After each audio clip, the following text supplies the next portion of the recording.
అందరికీ నమస్కారం అండి. నా పేరు పాలికి వేణుబాబు. నేను జనసేన వార్తాపత్రిక ఎడిటర్ని. ఈరోజు ముఖ్యంగా నేను ఒక వీడియో చేయాలనుకుంటున్నాను. ఎందుకంటే సుగాలి ప్రీతి అందరికీ తెలిసిందే. ఓ 14 సంవత్సరాల పాప 2017లో అత్యంత కిరాతకంగా 10 మంది మానవ మృగాలచే రేప్ చేయబడి, దాన్ని అందులో పెద్ద పెద్ద బడాబాబులు ఉన్నారు, దాన్ని ఆత్మహత్య కింద చిత్రీకరించాలని చాలా ప్రయత్నాలు చేశారు 2017 తెలుగుదేశం గవర్నమెంట్లో. 2 సార్లు పోస్ట్ మార్టం జరిగింది. 2 సార్లు కూడా సరైన ఆధారాలు సేకరించలేదు పోలీసులు కూడా.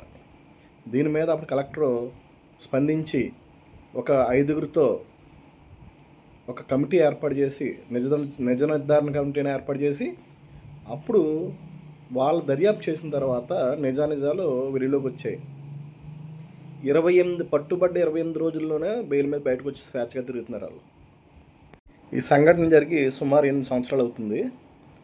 ఈ 8 సంవత్సరాల కాలంగా ఆమె తల్లి సుదీర్ఘ పోరాటం చేస్తూనే ఉంది. ఆమె కోరుకుంటున్న న్యాయం ఏంటంటే, తన బిడ్డలాంటి పరిస్థితి మరే ఆడపిల్లకి రాకూడదు. ఈ సంఘటనలో ఎవరైతే ఉన్నారో వాళ్ళందరినీ కూడా చట్టపరంగా కఠినంగా శిక్షించాలని కోరుకుంటుంది ఆవిడ. కానీ ఒక ప్రబుద్ధుడు, మొన్న జనసేన పార్టీ గుంటూరు జిల్లా అధ్యక్షుడు గాది వెంకటేశ్వరరావు మొత్తానికి అతను మాట్లాడుతూ ఒక కుసంస్కార్, అతను చాలా అసభ్యకరంగా మాట్లాడాడు. అతను మాట్లాడిన మాటల్లో సోషల్ మీడియాలో 99.99% ప్రతి ఒక్కరు కూడా విమర్శిస్తూనే ఉన్నారు. అందులో 90% జనసేన కార్యకర్తలు, అభిమానులే. అతను ఏం మాట్లాడుతున్నాడంటే, అతను ఏదో ఆమెకి 5 ఎకరాల పొలం, 5 సెంట్ల భూమి, భర్తకు ఒక ఉద్యోగం ఇచ్చేశారు, అక్కడితో న్యాయం జరిగిపోయింది నీకు. నువ్వు ఇంతటితో దీన్ని ఇంకా ముందుకు తీసుకెళ్తే పరిణామాలు చాలా తీవ్రంగా ఉంటాయి. జనసేన శ్రేణులన్నీ కూడా ఏం చేయాలో అదే చేస్తాం, నీ ఇక్కడితో ఆప్ చేస్తే పద్ధతిగా ఉంటుంది. ఇలా చాలా అసభ్యకరంగా మాట్లాడాడు. అలాగే ఆ తీసుకున్న కూతురు మీద గౌరవం ఉంటే కనుక ఆ తీసుకున్న ఉద్యోగాలు, పొలము, స్థలము వెనక్కి ఇచ్చేసేయమని చెప్పి అంటున్నాడు. ఇది ఇలాంటి మాటలు, ఈ మాట్లాడే ధోరణి ఎంతవరకు సమంజసం? అదేమన్నా నీ బాబు సొమ్మ ఏమైనా ఇచ్చావు నువ్వు ఏమన్నా?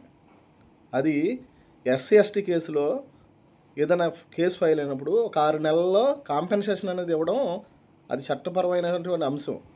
మరి అలాంటప్పుడు నువ్వేదో ఇచ్చినట్టు అది వెనక్కి తిరిగి ఇచ్చేయమన్నావు ఏంటి? ఆమెకి న్యాయం జరగలేదని న్యాయపరమైన పోరాటం చేస్తూ ఉంటే సపోర్ట్ చేయవలసింది పోయి ఇలాగా బెదిరింపు ధోరణులు ఎంతవరకు కరెక్ట్ అని నేను ప్రశ్నిస్తున్నాను. డబ్బుల కోసం రోడ్డు ఎక్కిందని చాలా అసభ్యకరంగా మాట్లాడుతున్నాడు అతను. అది కరెక్ట్? అది ఆవిడ డబ్బుల కోసం కోరుకునేలా ఉంటే ఈ కేసుని ఇప్పటి వరకు ఎందుకు పట్టుకుని ఉండాలి? అది 5 ఎకరాల పొలం ఎన్ని కోట్లని, 5 సెంట్ల స్థలం ఎన్ని లక్షలని, ఉద్యోగం చేస్తున్నారని ఇలాగా లెక్కలు చెప్పుకుంటూ పోతున్నారు నాయకులు. అది కరెక్టేనా అసలు? ఒకవేళ 2020లో ఈ సంఘటన వెలుగులో రావడానికి పవన్ కళ్యాణ్ గారి కారణం ఖచ్చితంగా. అది అందరూ హర్షించదగిన విషయం. ఎందుకంటే 2 లక్షల మందితో కర్నూలులో భారీ ర్యాలీ చేసి ఈ సంఘటనని దేశవ్యాప్తంగా సంచలనం సృష్టించేలాగా తీసుకొచ్చిన అంశాన్ని వెలుగులోకి తీసుకొచ్చిన వ్యక్తి ఖచ్చితంగా పవన్ కళ్యాణ్ గారే. కానీ తర్వాత ఏమైంది? వీళ్ళు చెప్పినట్టు, ఈ గాడిద వెంకటేశ్వరరావు చెప్పినట్లు, ఒకవేళ ఆవిడికి ఈ పొలము, స్థలము, ఉద్యోగంతో న్యాయం జరిగిపోయినట్లయితే అది ఎప్పుడు జరిగింది? వైసీపీ గవర్నమెంట్లో జరిగింది, 2019-20 తర్వాత. మరి జరిగినట్లయితే 2023 నుంచి సుగాలి ప్రీతి అంశాన్ని ఎన్నికల సమావేశాల్లో, ఎన్నికల సభల్లో ఎందుకు ప్రస్తావించినట్లు? మీకు 100% న్యాయం జరిగిపోయిందని మీరు భావించినట్లయితే ఈ అంశాన్ని ఎందుకు ప్రస్తావించారు పదే? అలాగే అధికారులకు వచ్చిన వెంటనే మొదటి కేసు కింద ఈ కేసును పరిశీలిస్తామని చెప్పేసి ఖచ్చితంగా చెప్పారు పవన్ కళ్యాణ్ గారు. మరి న్యాయం జరిగినట్లయితే మరి ఎందుకు దాన్ని అలా వాడుకున్నారు? మీరు కేవలం అధికారంలో రావడానికి దీన్ని ఒక అస్త్రం కింద ఉపయోగించుకున్నారన్నమాట. దీన్ని బట్టి అర్థమవుతుంది, అతను మాట్లాడిన మాటలను బట్టి మనకు క్లియర్గా అర్థమవుతుంది. అదే అంశం మనకు క్లియర్గా అర్థమవుతుంది. ఆ రోజే మీరు నీకు పొలం స్థలం ఉద్యోగం వచ్చింది కదా ఇక్కడితో వదిలేయమ్మ ఇంకా అని చెప్పేసి ఉంటే సరిపోయినేమో. మీరు ఆవిడకి మీకు ఖచ్చితమైన న్యాయం చేస్తామని చెప్పేసి మీరు ప్రగల్భాలు పలికినప్పుడు ఆమెలో ఆశలు చిగురించి నాకు ఖచ్చితంగా న్యాయం జరుగుతుంది ఈ మధ్య కూడా అంటుంది ఆవిడ. ఈ విషయాన్ని వెలుగులోకి తీసుకొచ్చిన వ్యక్తి పవన్ కళ్యాణ్ గారు. అలాగే దీనికి పూర్తిగా న్యాయం చేయగలిగిన వ్యక్తి కూడా పవన్ కళ్యాణ్ గారని ఆవిడ ఇప్పటికీ కూడా స్పష్టంగా చెప్తుంది. కానీ మీరేమంటున్నారు? ఇది తలపోటు కింద ఉంది, ఇది వదిలేయచ్చు కదా, ఎందుకు వచ్చింది దీన్ని అని చెప్పి మీరు అధికారంలోకి వచ్చిన తర్వాత మీరు ఆ మాటలు మాట్లాడడం ఎంతవరకు ఆమోదయోగ్యం ఒకసారి మీరు పరిశీలించుకోవాలి, ఆత్మ పరిశీలన చేసుకోవాలని నేను కోరుతున్నాను.